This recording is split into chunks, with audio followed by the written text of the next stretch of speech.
اور اگر یہ بن جائے, اللہ کرے کہ یہ بن جائے, تو پاکستان کو ایک نئی زندگی ملے گی بجلی کے حوالے سے بھی اور پانی کے حوالے سے بھی. ٹھیک ہے. ہم پانی کی شدید قلت کا شکار ہیں, ہم بجلی کے بحران سے ایک مدت سے دوچار ہیں. ٹھیک ہے. اگر ہم اپنے تمام ڈیمز اس صورت کے مطابق جو ہم نے ورلڈ بینک اور انڈیا کے ساتھ طے کی تھی بنا لیتے, تو آج ہم دنیا کے ترقی یافتہ ترین ممالک میں شمار کیے جاتے. اچھا. جس طرح ہمارے ہاں صنعت لگتی, جس طرح بجلی موجود ہوتی.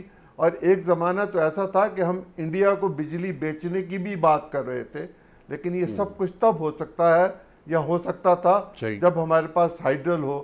20 روپے کا, 18 روپے کا, 14 روپے کا, 22 روپے کا, 25 روپے کا یونٹ لوگ افورڈ نہیں کر سکتے. یہ بننا ہی چاہیے. اس کو بنانے والے کو اللہ اجر دے گا, وہ الف ہو, دال ہو, جیم ہو, کوئی بھی ہو, لیکن کوئی ایک حکومت اس کو بنا نہیں سکتی. ٹھیک ہے. اور پاکستان کے پالیٹیشین اگر پاکستان کی ضرورتوں کو محسوس کر لیں اور ایک دوسرے کی ٹانگ کھینچنا بند کر کے تمام اتنے آئیڈیل پروجیکٹس ہو سکتے ہیں ان پر کام کریں, تو جس طرح ہم نے ہپکو کا ایک ایگریمنٹ کیا تھا جس کا ہم آڈٹ نہیں کر سکتے, اسی طرح ہم نے آئی پی پیز کے ساتھ جو کیا جس کا ہم آڈٹ نہیں کر سکتے, ہم ان کا ہیٹ آڈٹ کر ہی نہیں سکتے, استعمال کریں یا نہ کریں, پیسے ان کو ہم نے دینے ہیں اور یہ پیسے غریب لوگوں کے ہیں, میرے ہیں, آپ کے ہیں. ہمارے ہی پیسے بچیں گے, ہماری زراعت بہتر ہوگی, ہماری انڈسٹری بہتر ہوگی, ہمارا ملک ترقی کرے گا, ہم ہی آگے بڑھیں گے. ٹھیک ہے. جنرل غلام مصطفیٰ صاحب, بہت شکریہ, قیمتی وقت دیا آپ نے ہمارے ناظرین کے لیے. سوال یہ ہے کہ پاکستان جیسے ممالک جہاں پر حکومت 5 سال, ابھی بات ہوئی کہ 5 سال کا اسپین ہوتا ہے, اور ہمارے پاس ایسی بدقسمت مثالیں بھی موجود ہیں کہ 5 سال سے کم بھی رہا ہے اور زیادہ بھی رہا ہے. ایسی انسرٹن پولیٹیکل ڈائنامکس والے ملک میں اگر میگا پروجیکٹس کے بنائے جانے کی ترجیحات مکمل طور پر انکمبنٹ گورنمنٹ کی پولیٹیکل ول کے اوپر ہی چھوڑ دی جائیں تو پھر یہی ہوتا ہے جو ہوتا چلا آ رہا ہے. سوال یہ ہے کہ کیا پاکستان جیسے ملک میں کچھ ایسا بندوبست ہو سکتا ہے, کوئی ایسے ادارے بن سکتے ہیں, کوئی ایسے پلاننگ کی باڈیز بن سکتی ہیں کہ جو سسٹینیبل طریقے سے لانگ ٹرم پلانز کو امپلیمنٹ کرانے کو یقینی بنائیں ریگارڈلیس کہ حکومت کس کی بھی چل رہی ہو؟ نہیں, سوری, ون ورڈ نہیں. اچھا, وجہ؟ وہ اس لیے کہ ہم نے اپنے آپ کو اس قدر تقسیم کر لیا ہوا ہے اور ہم اپنی پوزیشن پہ اس قدر زیادہ ہارڈنڈ ہیں کہ ہم دوسرے کی بات سننے کو تیار نہیں ہیں. آپ جن آئیڈیل انوائرمنٹ کی بات کر رہے ہیں وہاں پہ ہوتا ہے. اب دیکھیے, بھارت سے میرے ایک آنکھ دیکھنے کو دل نہیں کرتا, ان سے ایک آنکھ نہیں پاتا بھارت میں, لیکن ان کی خوبی آپ دیکھ لیجئے کہ انہوں نے جو قومی اہمیت کے منصوبے ہیں, وہ چاہے ڈیمز ہوں, چاہے کوئی دوسرے منصوبے ہوں, اور چاہے وہ کشمیر کا مسئلہ ہو, چاہے پاکستان سے ڈیل کرنے کا مسئلہ ہو, ان کے طریقہ کار مختلف ہو سکتے ہیں, لیکن ایک تسلسل ہے ان کی پالیسیز میں, جس کے نتیجہ یہ ہے کہ آج بھارت کو, اگر ہم کہہ رہے تھے کچھ عرصہ پہلے, ان کو پاور جنریشن کی جس لیول پہ پہنچ گئے ہیں وہاں پہ ہے. دنیا میں اور جگہ دیکھ لیجیے, یہ صرف ایک چیز آپ کو ڈٹرمن کر سکتی ہے کہ کیا ہمیں قومی مفادات عزیز ہیں, نمبر 1, کیا ہم ہیومن ڈیولپمنٹ پہ یقین رکھتے ہیں, کیا ہم اس ملک کو کہیں لے کے جانا چاہتے ہیں. 3 سوال ہیں. اگر ان 3 کا سوال کا جواب دے سکتے ہیں تو پھر تو یس, ہم کر سکتے ہیں. یہ کوئی راکٹ سائنس نہیں ہے, اس کے لیے کوئی علیحدہ اداروں کی ضرورت نہیں ہے, اس کے لیے صرف آپ کی نیک نیتی کی ضرورت ہے. اب یہاں پر آپ سب کی بات کر رہے ہیں, دیکھیے یہ نیلم جیلم جنرل مشرف نے شروع کروایا اور یہ پروجیکٹ بہت جلدی کمپلیٹ ہونا چاہیے تھا. اس کو اپنی مدت سے 3 گنا زیادہ مدت بڑھائی گئی اور پھر اس کے اوپر اس سے زیادہ خرچہ بڑھایا گیا, اس کے زیادہ. صحیح ہے. اب اس کا آڈٹ بھی نہیں ہو سکتا, ہم یہ چیک نہیں کر سکتے کیونکہ ہر حکومت دوسرے کو جواب دیتی رہے گی کہ یہ نہیں, میں ذمہ دار نہیں تھا, فلانا ذمہ دار. پولیٹیسائز ہو جاتا ہے معاملہ. بالکل جی. اس لیے یہ ہے کہ ہمیں ایک تو اپنے آپ کو پروجیکٹ ریویو کی عادت ڈالنی چاہیے. نمبر 2, پروجیکٹ چاہے میرا لگا ہے چاہے آپ کا لگا ہے, جب بھی کمپلیٹ ہو اس سارے کا آڈٹ ہو کے قوم کے سامنے آنا چاہیے, کیونکہ پیسہ تو میرا آپ کا لگا ہے. صحیح ہے. ٹھیک ہے. اور نمبر 3, ہمیں جو مقدس گائیں ہم نے بنا رکھی ہیں کہ چونکہ وہ اس قدر مقدس ہے اس لیے ہم اس کی بات نہیں کر سکتے. دیکھیے, پاکستان کا جو بیڑا غرق ہوا ہے, اگر آپ پاکستان کی اکانومی کے مائل سٹون دیکھنا چاہیں نا تو 2-3 مائل سٹونز ہیں, کسی کو اندھے کو نظر آتے ہیں وہ سارے. اور آج جب ابھی عظیم صاحب بھی بات کر رہے تھے کہ 20-22-23 روپے میں بجلی کا کیوں دے رہا ہوں, تو اس لیے میں دے رہا ہوں کہ ہم نے جو آئی پی پی سے معاہدے کیے وہ آج تک ہمارے گلے پڑے ہوئے ہیں, ہم